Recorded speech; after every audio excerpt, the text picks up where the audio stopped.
In today's video, I'm gonna explain how when I'm going from looking like this, where I have a little bit more body fat, and I wanna focus on getting leaner, having less body fat, potentially more muscle, looking more like this, is impacted by the breakdown of our macronutrients, protein, carbs, and fat.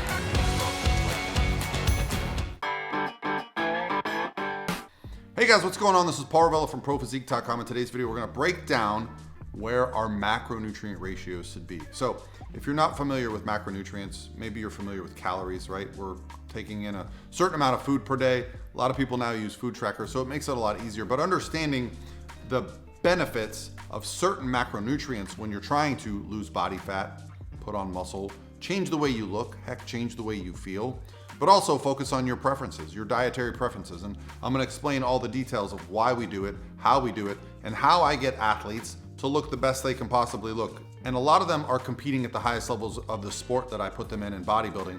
Ariana just got qualified for the Olympia. Last year, guys, I had 4 competitors at the Olympia. I am having clients get pro cards, win overalls, having a lot of success in the sport that I focus on. And I do that by setting up macronutrient ratios based on evidence, research, anecdote, and just what is working to help them build muscle, lose body fat. So I wanna talk about it.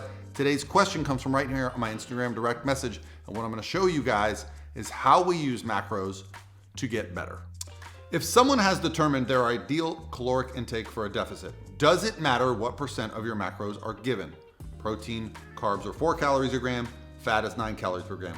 Would I recommend more grams of food with fat being minimized? Personally, I've been doing 45% protein, 40% fat, 15% carbs, but just realized I could feel more full if I ate less fat and more carbs. Thanks in advance. Well, thank you for the great question. So I'm gonna go ahead and put this out there. For the far majority of people, calories are gonna drive it. As long as you're hitting your daily protein goals, you can fluctuate between fat and carbs on a given day and get a very similar outcome. I will say as a coach, there are thresholds that I focus on. I'll explain that to you as the video goes, but I do not like certain numbers to get below a certain point, whether it's protein, whether it's carbs, whether it's fat. When those numbers reach a threshold, there are things that I need to do to make adjustments, okay? So let's first talk about the first macronutrient. You said you're getting about 45% protein. Obviously, protein has got many benefits, okay?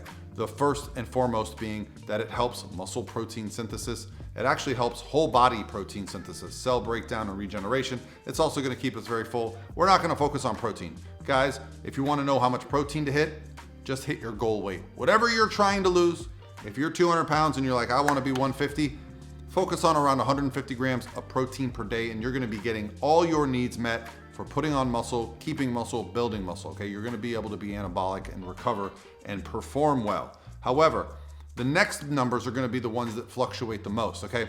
So for me, a bodybuilder, my athletes, we are focusing on putting on as much muscle as possible, losing as much body fat as possible. So our performance in the gym is paramount.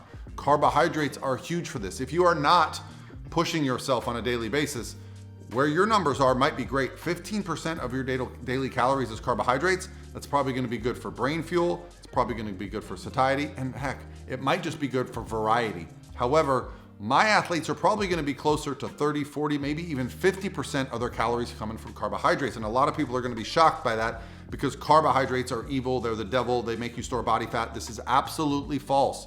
Carbohydrates are anabolic, meaning they help you build muscle. They are gonna improve your performance. So when you go in the gym, when you perform your activity, whatever sport you're playing, you're gonna have more explosiveness, more power, okay? They are also gonna help us burn body fat. And that might sound weird, guys, but I've got a textbook right over there from good old exercise science, and it teaches us that fat burns in a carbohydrate flame, meaning we use carbohydrates in our bodies. We're not gonna get into the Krebs cycle and talk about all the science behind it, but we use carbohydrates to burn body fat. Ultimately, what determines if we are going to use body fat as fuel and be in a deficit each day is the total calories we take in. But if we take in so few carbohydrates that it diminishes our power, our performance, and maybe our energy throughout the day, you might move less, burn less calories, and thus not create the caloric deficit you need. So do not fear carbohydrates, okay? Where do I start to worry about carbohydrates? For myself personally and for my athletes, when someone's carbohydrates get about 10 times their body weight. So if they are a 200-pound person When I have to dip their carbohydrates below 200 grams a day, don't stress yourselves out. That's only 800 calories, guys. That's not that much. I think most of us associate carbohydrates with donuts, with pizza, with candy, with these foods that can be calorically dense, but what you're not realizing is that there are more fat calories in donuts than carbohydrates. There are more fat calories in pizza than carbohydrates. When you break down carbohydrates to their essential, grains, things like pastas, things like potatoes, rices, vegetables, fruits, these foods are not going to put us in a position to put on a lot of body fat because it's not that easy to overeat them. The things that most of us think of as carbohydrates, the sugar, fat, and kind of really palatable foods that are easy to overconsume, yes, that does make the potential to overeat an issue.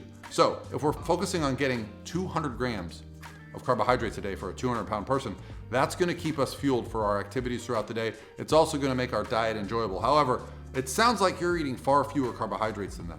In this situation, what I do is once someone gets to that point, if I have my 200-pound person or my 100-pound person on 100 carbs, 200 carbs, once they get below that, once I have to say, hey Pete, I'm going to bring your carbs down to 150 grams a day, but on the 7th day of the week, I'm going to bump them up to 250. Why?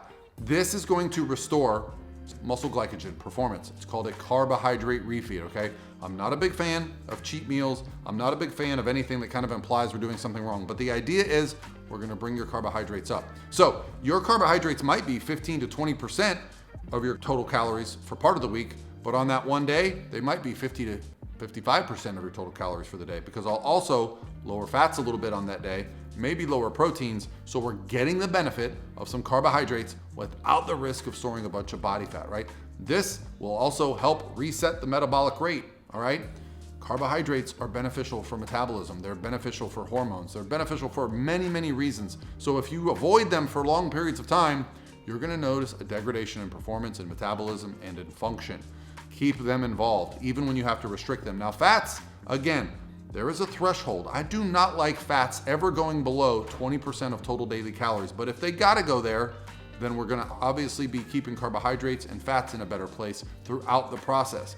But if you can keep fats a little bit higher, fats are responsible for the cascade of hormones that help us produce things like testosterone, estrogen, and all the things that help our metabolism stay functioning. Metabolism being simply how many calories we burn throughout the day through activity, right? Our metabolism is going to fluctuate based on the food we intake, the activity that we do, and understanding that, yes, it is going to downregulate as you have less body fat. And I think a lot of people fear this.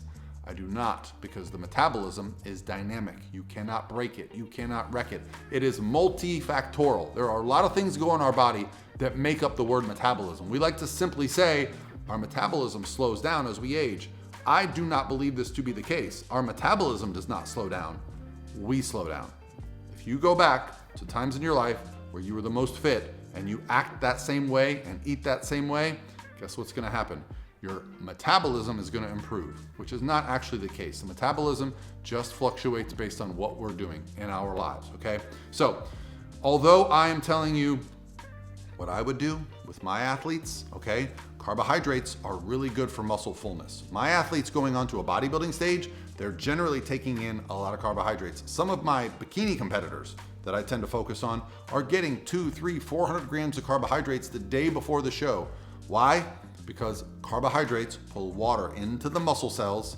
That muscle is then going to increase the volume. That's going to make the muscles look bigger. Guys, if I were to deplete all my carbohydrates for a few days and you would see me, you would think I got smaller, okay?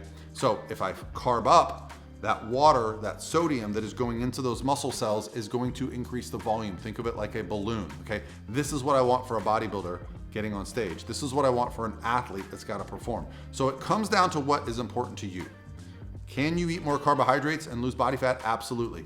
I tend to focus most of my energy on creating a fat loss deficit through manipulation of macronutrients and manipulation of daily activity, including cardio, including training, including steps, whatever it is. Sometimes I even have people track their steps at their job.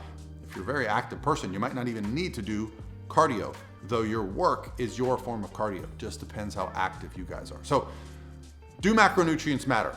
To the average person just trying to lose weight, guys, let's just focus on calories. Below that, let's just focus on hitting our protein. Below that, let's just making sure we're hitting some thresholds for carbs and fats where we feel good, we enjoy the food, our morals and ethics are all fitting within this philosophy. I don't preach any diet is better than any other. I preach understanding the nutrition. The idea of flexible dieting, the philosophy is that you can eat whatever you want within the range of macronutrients that fit your goals, okay? You can be vegan, you can do carnivore, you can do fasting. That's all flexible dieting. But understanding your nutrition is gonna help you take your physique to the next level because you can experiment, you can be accountable. All right, thank you for the great questions. Keep sending them to my Instagram, guys, and I'll talk to you tomorrow.